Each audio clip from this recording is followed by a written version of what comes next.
Hello everyone, welcome to breaking exam. तो आज हम लोग करने वाले हैं एक नया टॉपिक जो कि संविधान से संबंधित है और वो है मूल अधिकार। मूल अधिकार से संबंधित कुछ क्वेश्चंस हम करेंगे जो कि मुख्यतः बनाया गया है बिहार दरोगा मुख्य परीक्षा 11 अक्टूबर से संबंधित कुछ इंपॉर्टेंट क्वेश्चन जो हैं, इंपॉर्टेंट क्या जो भी क्वेश्चंस हैं मूल अधिकार से संबंधित सारे को हम लोग करने वाले हैं। दो पार्ट में करने वाले हैं। आज पार्ट 1 करेंगे और जो हमारा टारगेट है 10 अक्टूबर तक ख़त्म करने का। 11 अक्टूबर को ध्यान में रखते हुए हमारा जो भी सिलेबस है उसको हम लोग डेफिनेटली करेंगे। तो चलिए आज का टाइम ना ख़त्म करते हुए, टाइम को वेस्ट ना करते हुए आज हम लोग अपना टॉपिक करते हैं जो कि है मूल अधिकार। तो पहला क्वेश्चन है कि मौलिक अधिकार संविधान के किस भाग में वर्णित है? राइट आंसर है बी। मौलिक अधिकार जो है वह संविधान के किस भाग में वर्णित है? तो भाग 3 में वर्णित है मौलिक अधिकार। चलिए नेक्स्ट क्वेश्चन है, भारत के संविधान का भाग 3 संबंधित है किससे?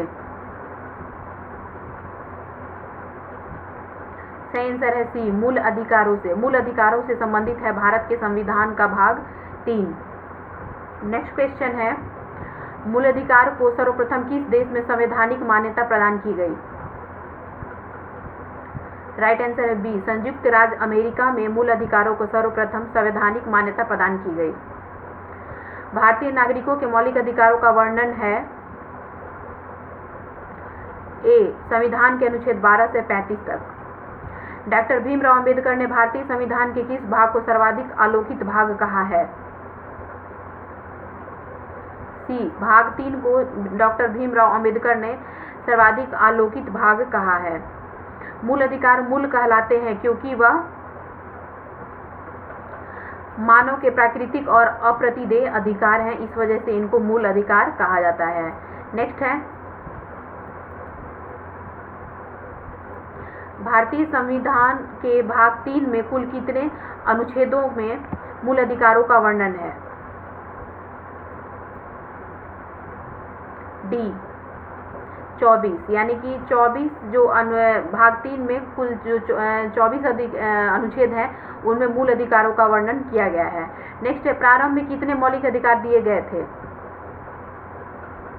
बी, 7 जो अधिकार थे वो पहले प्रारंभ में मौलिक अधिकार थे। नेक्स्ट है, वर्तमान में भारतीय नागरिकों को कितने मौलिक अधिकार प्राप्त हैं? 6, जिसमें संपत्ति का अधिकार को हटा दिया गया, उसके बारे में भी आगे पढ़ेंगे। भारत के संविधान में मौलिक अधिकार ए, मूल संविधान का हिस्सा था। भारतीय संविधान में न्यायालय में कौन परिवर्तनीय है? परिवर्तनीय मतलब चेंज किया जा सकता है। जैसे आंसर है डी, मूल अधिकार। मौलिक अधिकारों को लागू करने का दायित्व है सी, उपयुक्त दोनों पर, यानी कि उच्च न्यायालय और उच्च न्यायालय पर। ये दोनों गलत दिया गया, सर्वोच्च न्यायालय होगा। तो मौलिक अधिकारों को लागू करने का दायित्व है। नेक्स्ट है, मौलिक अधिकारों का निलंबन कौन कर सकता है? सी, राष्ट्रपति जो है वो मौलिक अधिकारों का निलंबन कर सकता है। नेक्स्ट है,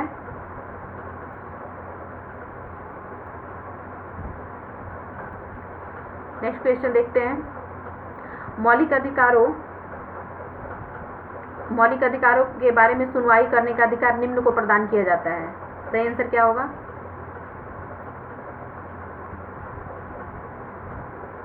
ए, सर्वोच्च न्यायालय। मौलिक अधिकारों के बारे में सुनवाई करने का अधिकार सर्वोच्च न्यायालय को प्रदान किया जाता है। नेक्स्ट है, संविधान को उद्घोषित मौलिक अधिकारों में संशोधन किया जा सकता है केवल संसद द्वारा। भारतीय नागरिकों को प्रदान किए गए मूल अधिकारों को बी, निलंबित किया जा सकता है। इसे निलंबित भी किया जा सकता है। नेक्स्ट है, निम्न में से कौन से मामले उच्च न्यायालय तथा उच्चतम न्यायालय की अधिकारिता में आते हैं? सही आंसर है सी, मूल अधिकार का परिवर्तन जो है वो उच्च न्यायालय और उच्चतम न्यायालय दोनों के अंदर आते हैं। नेक्स्ट है, भारतीय संविधान के अंतर्गत मूल अधिकारों का संरक्षक कौन करता है?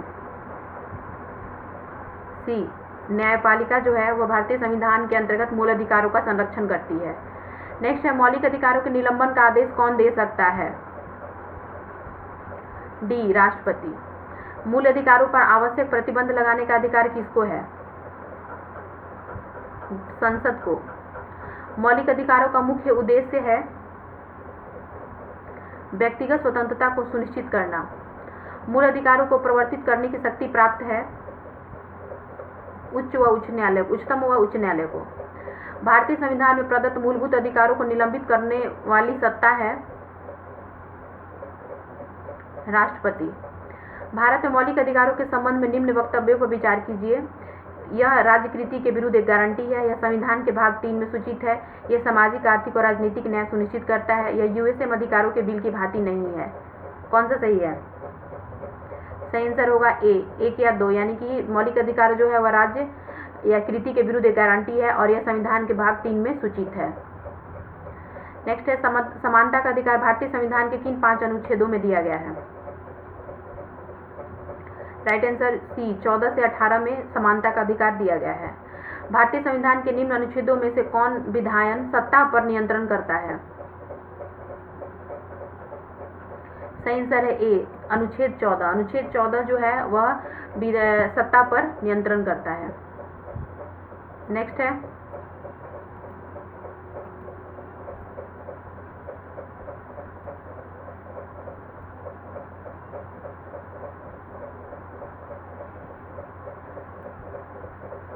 नेक्स्ट देखते हैं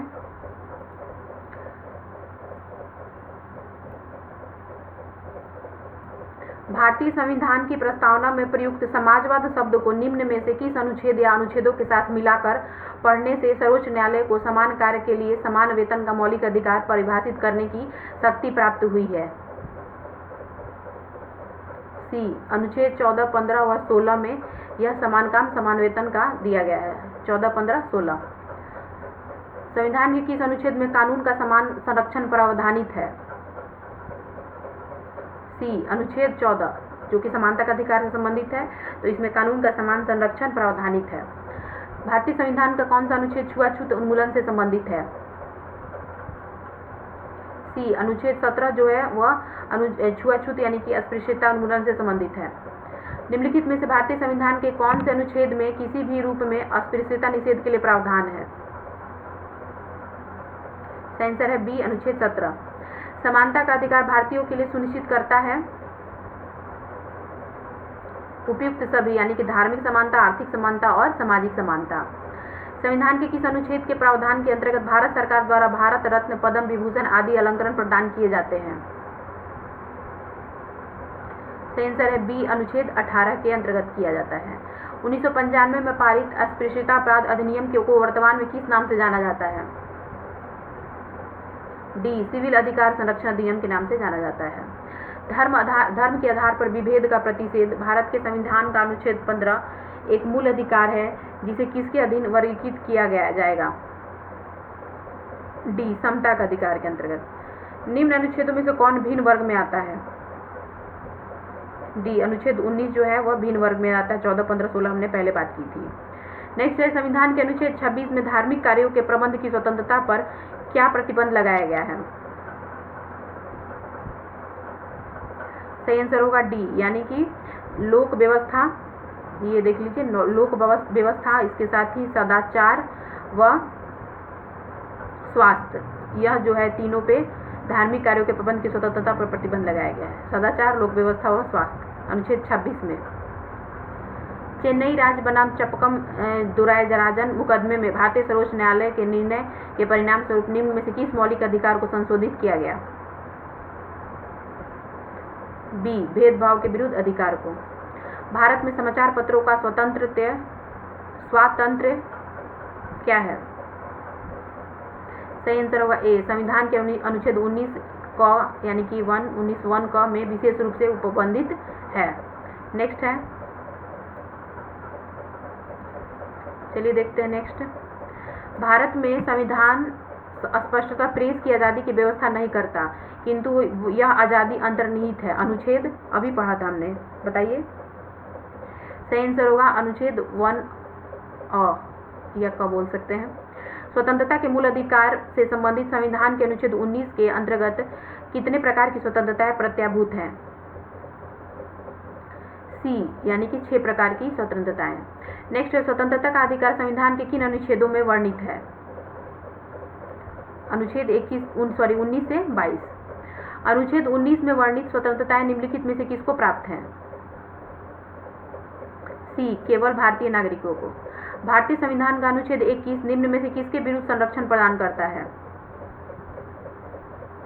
कार्यपालिका तथा विधायिका दोनों के विरुद्ध संरक्षण प्रदान करता है, अनुच्छेद 21। भारत के संविधान का निम्नलिखित में से कौन सा अनुच्छेद प्रेस की स्वतंत्रता से संबंधित है? अनुच्छेद 19। निम्न में से नागरिकों का स्वतंत्रता संबंधी सही अधिकार कौन है? सी, भाषण तथा विचार व्यक्त करने की स्वतंत्रता। प्रेस की स्वतंत्रता किस अधिकार में निहित है? भाषण स्वतंत्रता। निम्नलिखित से कौन मौलिक अधिकार नहीं है? सी, हड़ताल पर जाने का अधिकार मौलिक अधिकार नहीं है। भारतीय कौन सा है तो देख लीजिए, बोलने का अधिकार, धर्म का अधिकार और व्यवसाय का अधिकार। भारतीय संविधान का कौन सा अनुच्छेद व्यक्ति के विदेश यात्रा के अधिकार को संरक्षण प्रदान करता है? अनुच्छेद 21 जो है विदेश यात्रा के अधिकार को संरक्षण प्रदान करता है। नेक्स्ट है, निम्नलिखित वक्तव्य पर ध्यान दीजिए। किसी भी राष्ट्रगीत गाने के लिए बाध्य किसी को राष्ट्रगीत गाने के लिए बाध्य नहीं किया जा सकता, क्योंकि ये देख लीजिए यहाँ पे सही आंसर होगा, यानी कि ये जो है सही है, ये दोनों सही है, ठीक है। इसके वाक्य स्वतंत्र तथा अभिव्यक्ति के अधिकार का उल्लंघन होगा। अगर उसको बाध्य किया जाएगा राष्ट्रगीत गाने के लिए तो क्या होगा? वाक्य स्वतंत्र और अभिव्यक्ति के अधिकार का उल्लंघन होगा। इसके साथ ही अंतःकरण और धर्म के अबाध रूप से आचरण और प्रचार करने की स्वतंत्रता का अधिकार का भी उल्लंघन होगा। नेक्स्ट है, निम्न में से किन्हें सर्वोच्च न्यायालय ने मौलिक अधिकार के रूप में मान्यता दी है? सही आंसर होगा डी, यानी कि आवास का अधिकार, विदेश यात्रा का अधिकार और सामान्य कार्य के लिए सामान्य वेतन का अधिकार। ये जो तीनों है यह मौलिक अधिकार दी गई है, सर्वोच्च न्यायालय ने दी है। तो ये आज हम लोग 50 क्वेश्चन ही करेंगे मूल अधिकार से संबंधित, और नेक्स्ट जो रेस्ट ऑफ द क्वेश्चन है उसको हम लोग दूसरे पार्ट में करेंगे। आज के लिए इतना ही। वीडियो अच्छा लगे तो वीडियो को लाइक से, और अभी तक सब्सक्राइब नहीं किया तो सब्सक्राइब जरूर कीजिएगा।